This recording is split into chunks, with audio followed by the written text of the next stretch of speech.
Hasan Sabbah, cennet bahçesinden suikast emirlerine, İslam tarihini sarsan adam.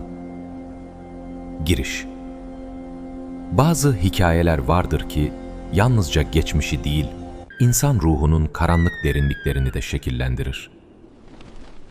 11. yüzyıl. Orta Doğu'nun üzerinde büyük fırtınalar dönüyor. Selçuklu orduları doğudan batıya demir gibi bir yumrukla ilerliyor. Haçlılar batıdan kapıyı zorluyor. Ve bu iki ateş arasında İran'ın Sarp kayalıklarında tarih hiç beklemediği bir figürü sahneye çıkarıyor. Bir adam, tek başına. Elinde ne büyük bir ordu var, ne sonsuz bir hazine. Yalnızca keskin bir zihni, derin bir inancı ve insanlığın o güne kadar görmediği bir örgütlenme dehası var. Adı Hasan Sabbah. Ve bu adam, yüzyıllar boyunca hükümdarları titretecek, halifeler sarayında paniğe yol açacak, Haçlı şövalyelerini bile gece uyutmayacak bir güç inşa edecek. Bu bir adamın hikayesi değil. Bu, inancın nasıl bir silaha dönüşebileceğinin, ideolojinin nasıl bir kaleye hapsolabileceğinin ve tarihin en gizemli örgütlerinden birinin doğuşunun hikayesidir. Tarihi arka plan. Yıl 1050'ler. İslam dünyası derin bir kırılmanın eşiğinde. Abbasi halifeliği bir zamanların ihtişamından uzak, artık yalnızca sembolik bir güç. Gerçek iktidar Selçuklu Türklerin elinde. Bağdat'tan Horasan'a, Rey'den Nisabur'a kadar uzanan geniş topraklarda Sünni İslam'ın egemenliği tartışmasız görünüyor. Ama görünen her zaman gerçek değildir. İslam dünyasının bağrında yüzyıllardır akan derin bir çatlak var. Şia ve Sünni ayrışması. Ve bu çatlağın en uç noktasında İsmaililer adıyla bilinen bir kol sessizce büyüyor. Onlar için imam meselesi yalnızca siyasi değil, ilahi bir meseledir. Ve bu ilahi meseleyi dünyaya kabul ettirmek için bazen dünya yöntemlerini kullanmak gerekebilir. İşte Hasan Sabbah bu dünyanın içine doğdu. Karakterlerin tanıtımı. Hasan Sabbah 1050 civarında Rey şehrinde dünyaya geldi. Babası Şii bir aileden ama Sünni çevrede yetişti. Küçük yaştan itibaren zekası çevresini hayrete düşürdü. Matematik, astronomi, felsefe, kelam, her alanda kendini geliştirdi. Gençliğinde 3 isim birlikte aynı medresede ders aldı. Tarih bu üçlüyü unutmadı. Hasan Sabbah, Ömer Hayyam, Nizamülmülk. 3 dahi, 3 farklı yol, 3 farklı kader. Ömer Hayyam, şiirin ve astronominin derinliklerine daldı. Nizamülmülk, Selçuklu Devleti'nin en güçlü veziri oldu. Ve Hasan Sabbah. Hasan Sabbah başka bir yol seçti. Gençlik yıllarında İsmaili davetçilerle tanıştı. Bu tanışma onu sarstı. Sorguladı, direndi. Ama sonunda teslim oldu. Teslim oldu çünkü bulduğu cevaplar onu tatmin etti. İsmaililiği kabul ettiğinde artık geri dönüş yoktu. Nizamülmülk, Selçuklu'nun demir veziri, devlet adamlığının zirvesi. Hasan Sabbah'ın ilerleyen yıllarda en büyük düşmanı olacak adam. Ve ironik biçimde belki de onun en eski arkadaşı.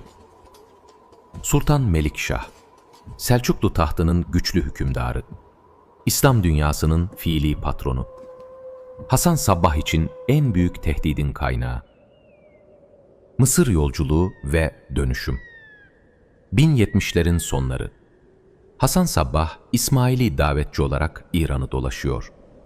Şehirden şehre geçiyor, insanlarla konuşuyor, inancını yayıyor. Ama bir şeyin eksik olduğunu hissediyor. Daha büyük bir güce, daha derin bir ilhama ihtiyacı var. Karar verir, Mısır'a gidecek. O dönemde Mısır, Fatımi halifeliğinin kalbi, İsmaililerin merkezi, imamın tahtının bulunduğu yer. Kahire, o yıllarda dünyanın en büyük ve en görkemli şehirlerinden biri. Hasan uzun ve tehlikeli bir yolculuğun ardından Kahire'ye ulaştı. Sarayları, medreseleri, kütüphaneleri gördü. Fatımi halifesiyle görüştü. Ama bir şey onu rahatsız etti. İktidar oyunları, saray entrikası, veraset kavgaları. İsmaili imamının kim olacağı meselesi tam bir kaosa sürükleniyordu. Mizar mı yoksa Müstali mi imam olacaktı? Hasan Mizar'ı destekledi. Bu seçim onun Mısır'daki kariyerini bitirdi. Sürgün edildi. Gemiye bindirildi. Bir sürgün olarak Mısır'ı terk etti. Ama bu yenilgi onu kırmadı.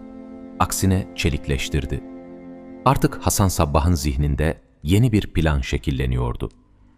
Büyük bir güce ihtiyaç yoktu. Doğru bir kaleye, doğru insanlara ve doğru bir yönteme ihtiyaç vardı. Alamut, Kartal Yuvasındaki Cennet. Yıl 1090.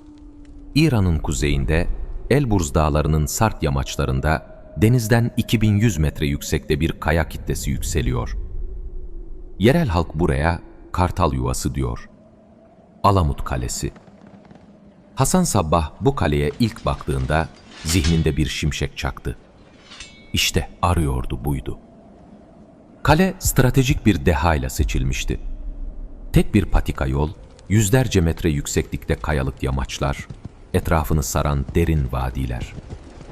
Burayı kuşatmak neredeyse imkansızdı.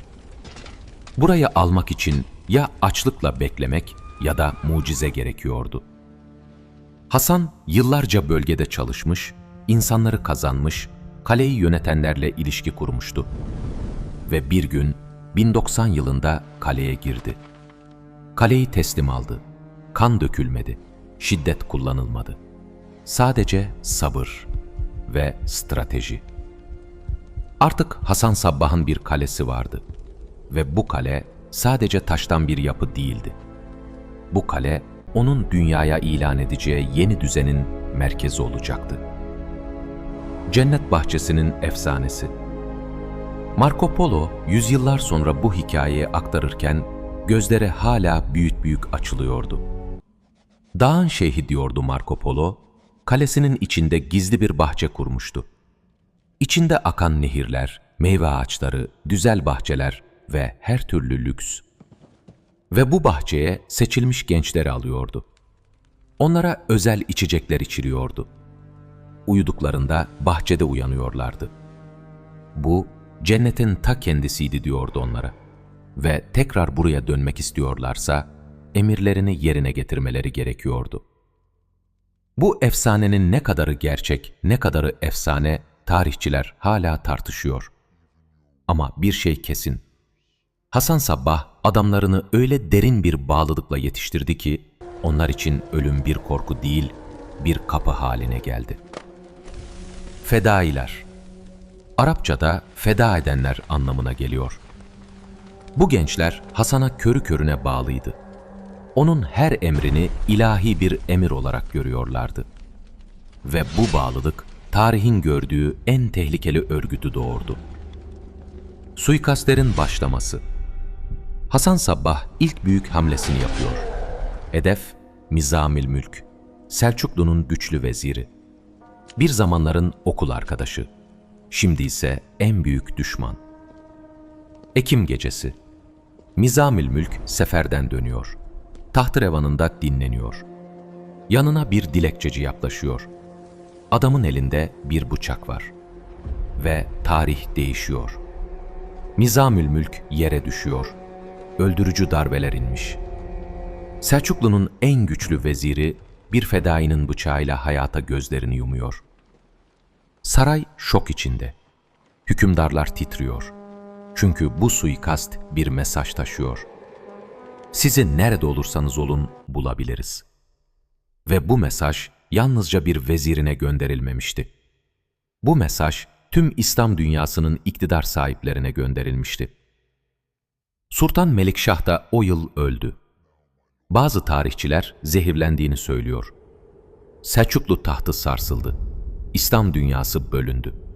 Ve Alamut Kalesi'nden gelen emirler artık hükümdarların uykularını kaçırıyordu.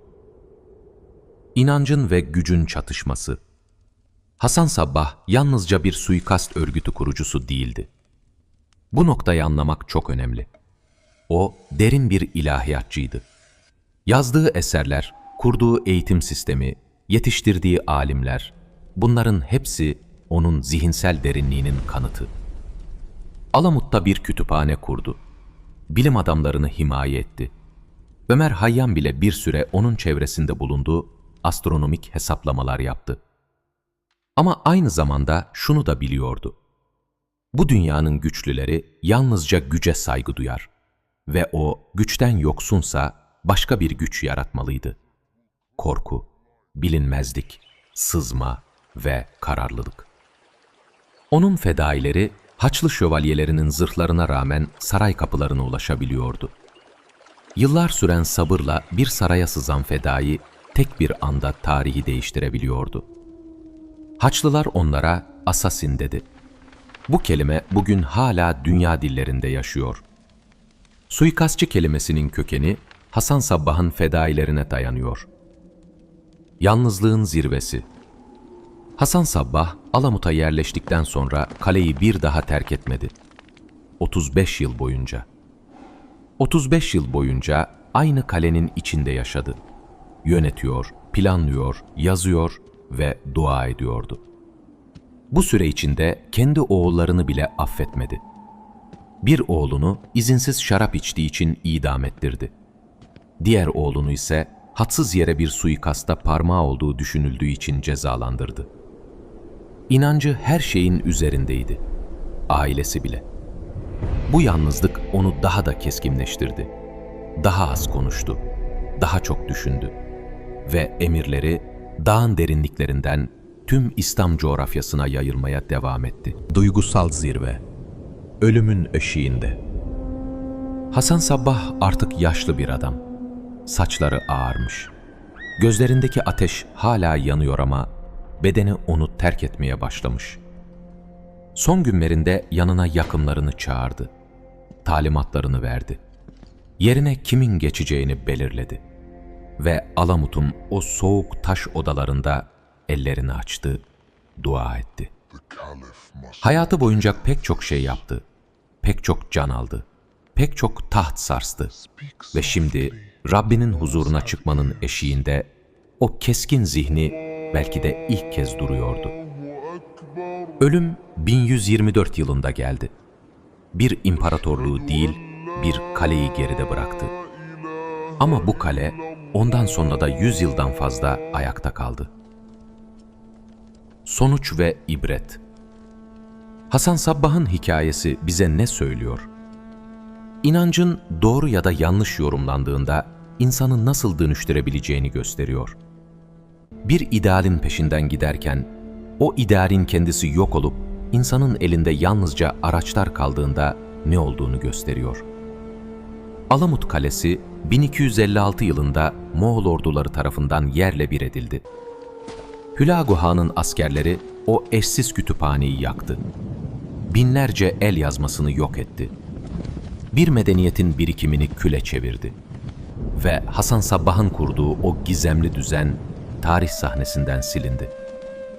Ama efsanesi silinmedi. Çünkü o yalnızca bir örgüt kurmamıştı. İnsan zihninin en karanlık ve en aydınlık köşelerinde aynı anda yaşamanın mümkün olduğunu göstermişti. Bir alim, bir lider, bir baba ve tarihin en tartışmalı figürlerinden biri. Hasan Sabbah bir soru olarak tarihe geçti. Cevabı ise her çağın kendi vicdanına bırakıldı. Sinematik kapanış. Alamut'un kayalıkları bugün hala orada duruyor. Rüzgar o yüksek vadilerde hala aynı şekilde esiyor. Kartallar hala aynı tepelerde süzülüyor. Ve bazen o soğuk taş duvarların arasında sanki uzaktan bir sesin yankısı geliyor gibi oluyor. Bir çağın sesi, bir adamın sesi. İnanç mı güçtür, yoksa güç mü inanç mı yaratır? Bu soruyu Alamut'un rüzgarlarına bırakıyoruz. Geçmişte görüşürüz.